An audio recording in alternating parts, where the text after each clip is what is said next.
ಕ್ರಿಸ್ತನನ್ನು ಪ್ರತಿಫಲಿಸುವಂತೆ ನಿಮ್ಮ ಆತ್ಮಗಳನ್ನು ವಾಕ್ಯದಲ್ಲಿ ಬಲಪಡಿಸುವ ಅನುದಿನದ ಧ್ಯಾನ. ಇಂದಿನ ಧ್ಯಾನದ ಶೀರ್ಷಿಕೆ ಮೋಶೆಯ ನಾಯಕತ್ವವು ಭರವಸೆಯನ್ನು ಪ್ರೇರೇಪಿಸುತ್ತದೆ. ಈ ದಿನದ ದೇವರ ವಾಕ್ಯ.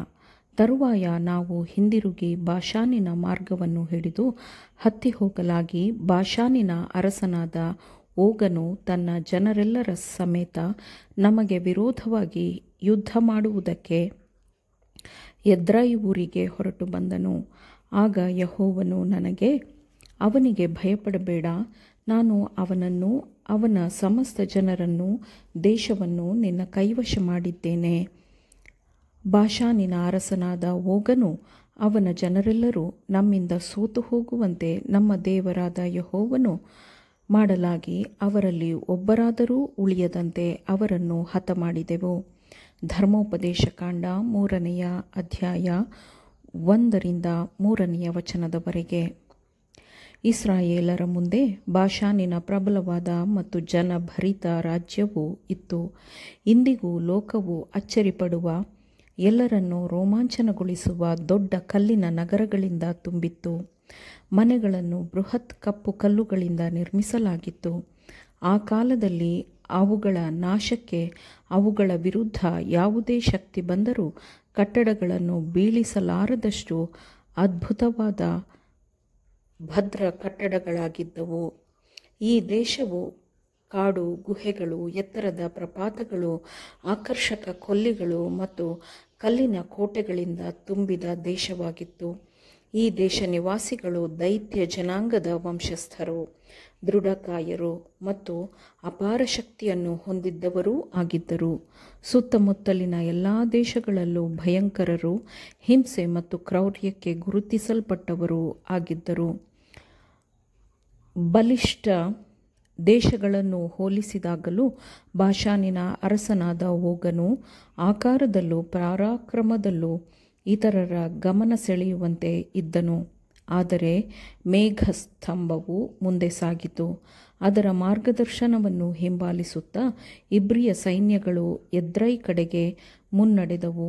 ಅಲ್ಲಿ ಬಲಿಷ್ಠ ರಾಜನು ತನ್ನ ಪಡೆಗಳೊಂದಿಗೆ ಇಬ್ರಿಯರ ಆಗಮನಕ್ಕಾಗಿ ಕಾಯುತ್ತಾ ಇದ್ದನು. ರಾಜನಾದ ಓಗನು ಬಹಳ ಜಾಗೃತವಾಗಿ ಬುದ್ಧಿವಂತಿಕೆಯಿಂದ ಯುದ್ಧದ ಸ್ಥಳವನ್ನು ಆರಿಸಿಕೊಂಡಿದ್ದನು.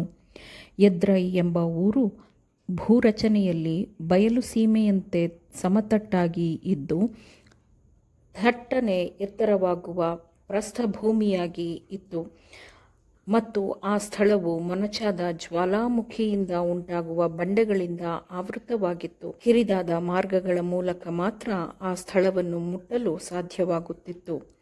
ಇಬ್ರಿಯರು ಓಗ್ ಎಂಬ ದೈತ್ಯಾಕಾರಿಯ ರೂಪವನ್ನು ನೋಡಿದಾಗ ಮತ್ತು ಅವನನ್ನು ಸುತ್ತುವರೆದಿದ್ದ ಸೈನ್ಯಗಳನ್ನು ನೋಡಿದಾಗ ಮತ್ತು ಸಾವಿರಾರು ಜನರು ನೆಲೆಗೊಂಡಿರುವ ಆತನ ದೃಢವಾದ ಕೋಟೆಗಳನ್ನು ನೋಡಿದಾಗ ಇಸ್ರಾಯೇಲಿನವರ ಅನೇಕರ ಹೃದಯಗಳು ಭಯದಿಂದ ನಡುಗಿದವು.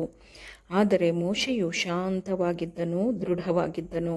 ಯಾಕೆಂದರೆ ಯೆಹೋವನು ಮೋಶೆಗೆ, ಅವನಿಗೆ ಭಯಪಡಬೇಡ, ನಾನು ಅವನನ್ನು, ಅವನ ಸಮಸ್ತ ಜನರನ್ನು, ದೇಶವನ್ನು ನಿನ್ನ ಕೈವಶ ಮಾಡಿದ್ದೇನೆ.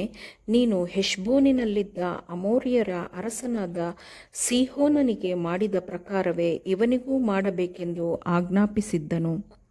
ತಮ್ಮ ನಾಯಕನು ಶಾಂತವಾಗಿರುವುದನ್ನು, ಅವನ ನಂಬಿಕೆಯನ್ನು ನೋಡಿದ ಇಸ್ರಾಯೇಲರಲ್ಲಿ ದೇವರ ಮೇಲಿನ ಆತ್ಮವಿಶ್ವಾಸವು ಉತ್ತೇಜನಗೊಂಡಿತು.